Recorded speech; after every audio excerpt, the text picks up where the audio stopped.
Rolling. Well, Sick, can you tell me a little bit about yourself? I'm a rock and roll star in this country. I've been this business for 25 years. My first record was in 1996, and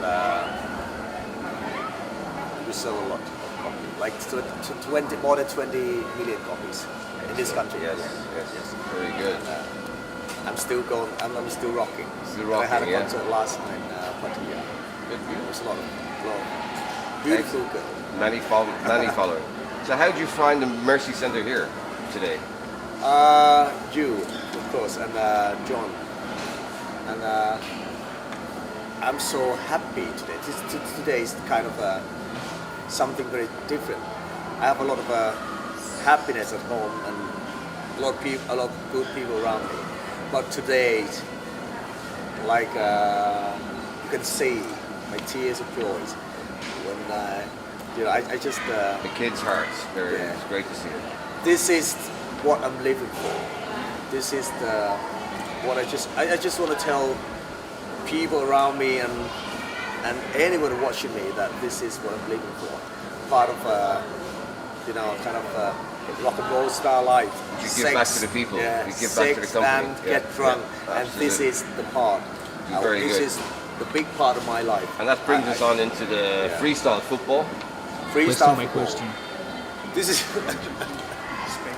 this is the first time that I knew about that what you call freestyle football, because I like football, so that was amazing. That two boys did that kind of very Balancing act. Yeah. fantastic. Good talent. Yeah. And you think it's good for the community? Good area? It brings people together, or? It's good for everything. The football is amazing because I love football. When I was a kid, I just I wish I was the kind of if someone came to my place, came to my school and do that for me, it would be just fucking amazing, And today is kind of this is. I just want to thank all of you to give this to my country. I'm just going to say, you think Thailand is ready for freestyle? Absolutely, yeah. We're ready for anything. And we are ready for freestyle football. We're ready to kind of anyone who can come to this country and help us. And I want to say that we are very grateful and thankful for this, for all of you, for doing this for our country. Thank you very much. Well, thank you. Thank you for your time today. And thank you everybody for loved it. What advice would you give to people involved in freestyle? I will, from now on, I think this is going to be my place too. I will come here as soon as I have a chance to give anything. I'll give my music, give love, happiness. After I do my business, I'm doing a lot of business. When I get money, I will display everything. Time is good. Yes. Yes. It's worth a lot. Thank you. Thank you for your time. Sawadee krap. Thank you. Okay. Thank you very much. Thank Stop. you. Action. It's rolling. Okay. Action. Can you tell us about what the Mercy Centre does? Children live here, and a lot of them have nowhere else to go. But it's their home, and there's about 180 children living here in the houses here and hither and yon. And we carry on, and they make most of the rules. Except sometimes the children are a bit too harsh, and the house mothers have to say, calm down a bit. But it's home. And for example, if they run away, then we go chase them. And you're supposed to do that because they want to be caught. I don't like that word. And just yesterday, yes, it was yesterday, one of the girls came back with a baby, oh dear. I said, you got a beautiful baby. Baby's healthy. And she says, yes. Yes. And we said, well, go upstairs and take a bath, go get something to eat, and let's get on with things.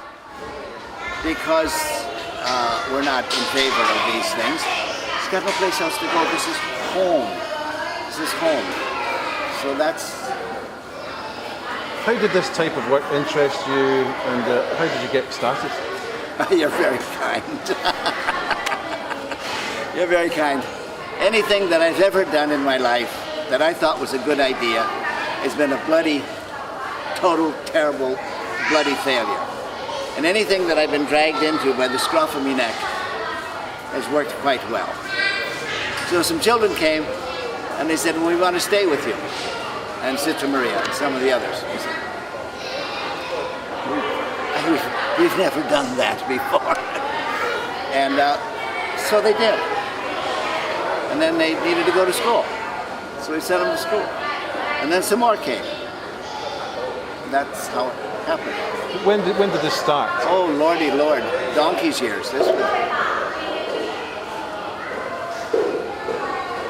over 40 years ago. The reason was they didn't know what to do with me. You see, he's a good priest, he is, He's a young man, And we'll send him over there. So they sent me as far away as they could without beginning to come back around the globe. And they sent me to Thailand. And because I was against the Vietnam War and, those kind of things. And I liked the Grateful Dead and, these old things. So then after that, they said I learned a bit of Thai, stumbling through it. Went to Laos, stumbled through it. And then they said, no, send him back. It was never morally wrong. I never did anything wrong, but I asked too many questions. You don't ask questions. You don't ask questions, especially to your superiors. So there was an Irish lad, an Irish priest. It was Ted O'Connor, God rest him. He's in heaven now. His mother was Katie O'Connor. And the drink took him, it did now. The drink took him, it did. And Ed, he was always a bit hammered on a Sunday morning. And said, Ed, it's time to get up and go to say Mass. So we'd say Mass for him, And then I got saying Mass down here in the slums. In a little shack. And the Catholics are the Catholics that killed the pigs. Because Buddhists, Mormons don't do such things. And then I said after about a month, I said, I can't live uptown and work in the slums. So I wanted to work in the slaughterhouse and, help them kill the pigs. Because I grew up on a farm, an Irish farm. And they said, no, we don't want our priest having anything to do with blood, anything to do with death. I said, well, I'll wash the pig guts. And they say, no, we don't let you do that. But they let me ride on the truck. So I grew up as the priest who worked with the Catholics who killed the pigs. And that's how this place started. What is your job like? A typical day, or what do you do? I give orders which none of the staff follow. No, I suppose I'm in charge. No, we've got a good crew, and I hate to admit it, but it's the women who guard the slums, and the women who are the guardians of the earth, and the women who run this place, and the glorious Sister Maria. Sister Maria was born in Macau. She's a Thai citizen now. She's 86 years old. Everything works except her knees. There's a bit of problem in her knees, and in 46 years, I have never contradicted Sister Maria, not even once. So Sister Maria runs the place, quietly. We're Catholic, you see, with Buddhists and Muslims. What part of this job do you personally find most satisfying, and also what most challenging? Satisfying. Well, we saw today their music, and they're not in prison, and they're going to school, and yeah, that's just, well, no. You asked a question, I'll give you an answer. It's an honor and a privilege beyond belief that children who have been used and abused, etc., will trust you and put their life in your hands. An honor beyond belief. And to even touch one of them would be, the Lord would send me to the deepest part of hell. So as you see, you have to touch them. I don't want to get off on this, but the way I touch the kids is, but no, the most satisfying is children say hello to you. The Thai community, you've got to flip this around. Here I am, I'm fat, I'm old, I'm bald, I speak broken Thai and broken Laotian and all these things. And they accept me. They accept this broken down old foreign priest with his strange Catholic religion. And they say it's okay to stay here. And we'll send these kids we'll send the children, kindergarten children, we'll send them to your school. We look out after them every day and every night, of course. But what the greatest of all privileges. What an honor. More than being anything else in the world. To be able to be with these children and the slum community. You see somebody recently, they said, Father Joseph, you see, it's pretty dangerous down there. You might need a bodyguard. So they got me a bodyguard. And it was so embarrassing because I had to introduce him to all the thugs and the gangsters in the slum and said that the bodyguard is okay, leave him alone. So that's it. Challenging, well, the challenge is, see, now this is not nasty and I don't mean it that way, but that's really a middle class, arrogant question that I would ask too. It's middle class and it's arrogant. And the greatest challenge is that if I can serve, if I can be humble and not be bloody arrogant, and not to think that I'm entitled because I'm not entitled, I hate that word, not because I'm not entitled to anything. And the challenge is if I can be good enough and holy enough that they'll let me stay. That's the staff also, not just the community. I'm not worried about the church, you see. I mean, what can they do to me? Send me to the slums and live in a slaughterhouse with Catholics that kill pigs? But no, with the people, what an honor. The imam comes. It was Mother's Day here a while ago, a couple of weeks ago. So the imam was here. And that's great. And the mullah was here. And we worked together. And a couple of years ago, there was as we would say, there was a bit of trouble, a bit of difficulty, but a bit of troubles here in the slums. So the imam and the mullah and I said, and we got together all the thugs, the people that sell drugs, everybody, and we said there will be nothing happen in Klong Toi. There will be no burning of buildings, there will be no riots, there will be nothing in Klong Toi. And we will take care of that. You take care of the Muslims, we'll take care of the Christian Catholics, you take care of the Buddhists. That will be that. What kind of changes would you like to see in society to help people who have not had the luck in life? Oh dear, I don't know.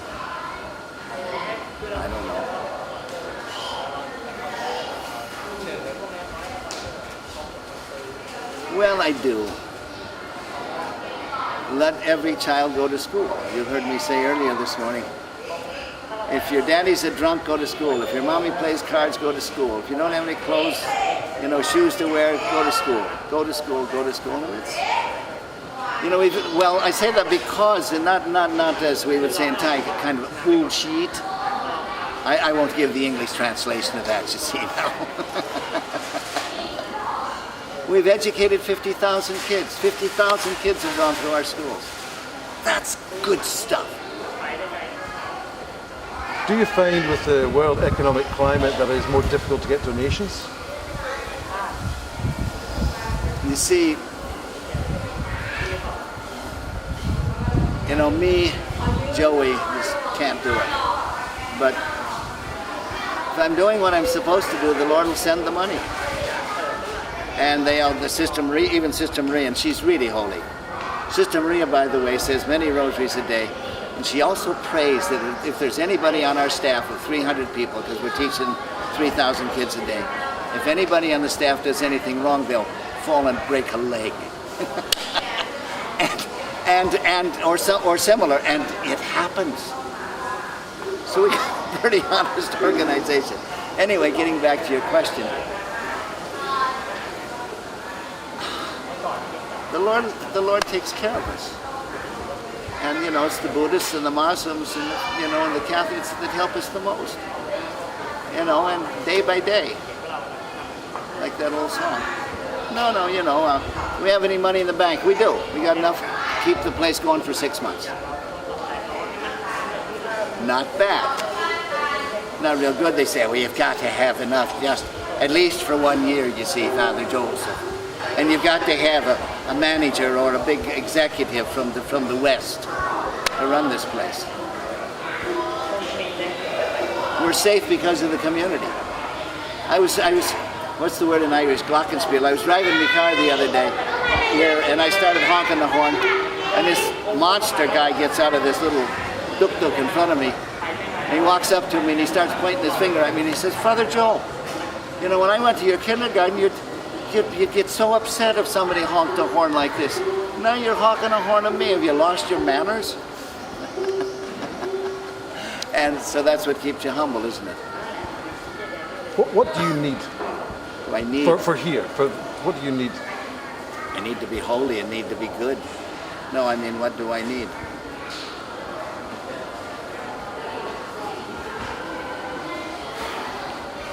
Basically, what do we need? We're starting an English program. We're teaching 1,000 kids English. Imagine that. We're teaching 1,000 slum kids to be English friendly. That's good. Donations, books? Yeah, what we're going to do is, I've been a priest for 50 years. Not a good one, but stumbling on. And we're going to revamp. We've got 23, 24 schools. They've all been going for 20 years, 30 years. So we need some tin and some nails and some, we're going to fix them all up this year, I think. Is there anything else you'd like to say at the Mercy Centre?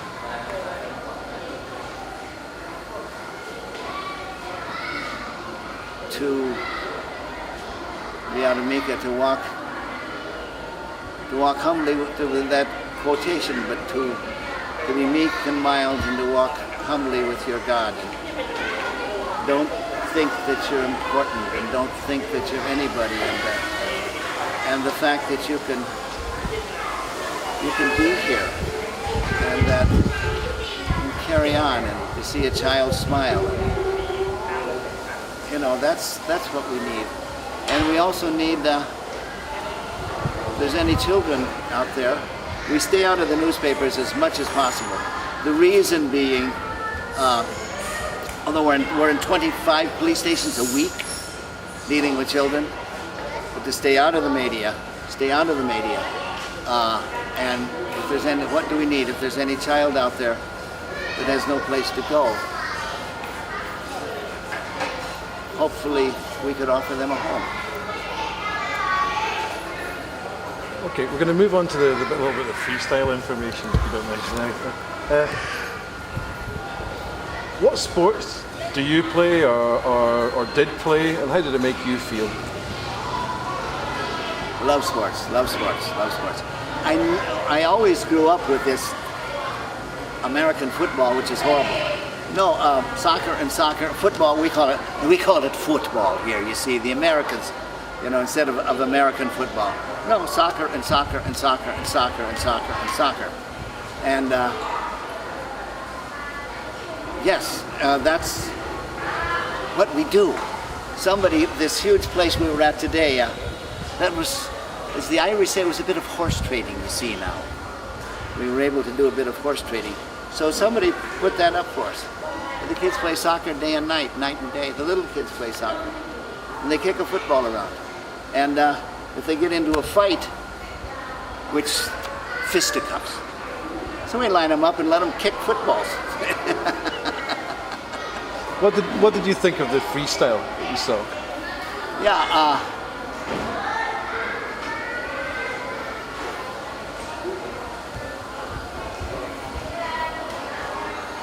I'd never seen it before except on the telly.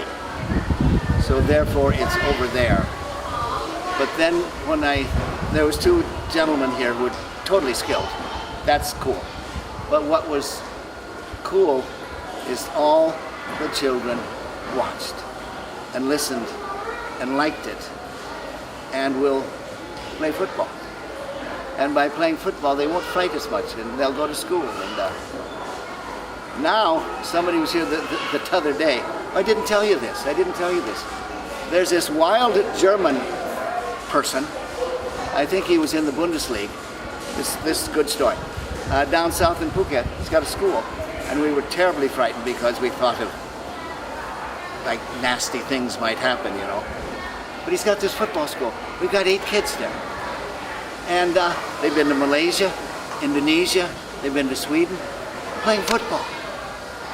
And they're from us, and there's 4 girls there. And they play football. So that, and with this fabulous stuff you're coming up with, wow, we'll get them to add that.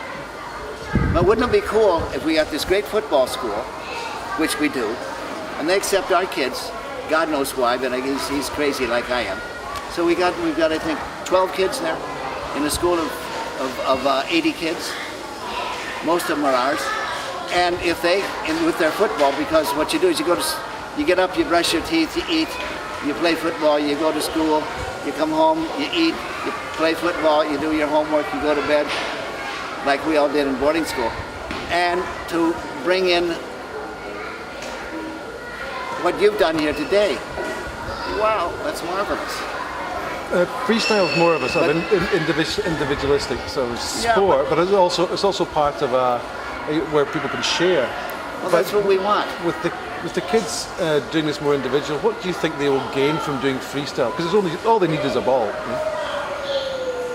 Oh no, it'll be a team effort. It'll be a team effort. I mean, they will do it themselves, but they'll work together on this and who's the best, and it'll teach them all the coordinates they need. It'll help in school. It'll make them heroes in school. These are slum kids and nobody likes it. And they'll go to school and they'll score better in their tests. Why will they score better in their tests? Because they use their feet. Come on. Of course they will. They'll do better in school. They'll dress better. They'll act better. Really. So and especially you saw the little ones today. Do you think Thai football clubs will encourage freestyle football, in your opinion? Oh, sure. Maybe not for the right reasons, but for commercialism. They've got the cheerleaders and they've got this and that, so they'll have to have football. But the freestyle individual doing something? I mean, that's a bit beyond me. The children like it. The children like it. And can you imagine getting a bunch of slum kids to like anything together? So yeah, I like it, and it will happen, and it'll do good stuff. And we'd like you to come back, because what we'd like to do is have small contests. Now, not for a bit of money and all of that stuff, but a contest is little things. If we have a contest and you're the best, then here's 1,000 baht for you to take all your classmates down to 7-Eleven and buy some candy that'll rot your teeth. That kind of stuff, that kind of awards. Yes. So what advice would you give to people who want to be involved in freestyle football? Do it. Do it. Don't be afraid. And hey, it ain't that easy, but neither is anything else. And even to brush your teeth properly ain't that easy. So do it. And don't laugh. And encourage it. I like that. I would like that very much. And do it on the telly. Let everybody see it. Okay, thank you very much for that. You're welcome. No, okay. He's okay. That was fantastic. Really, really, really fantastic. Oh, good.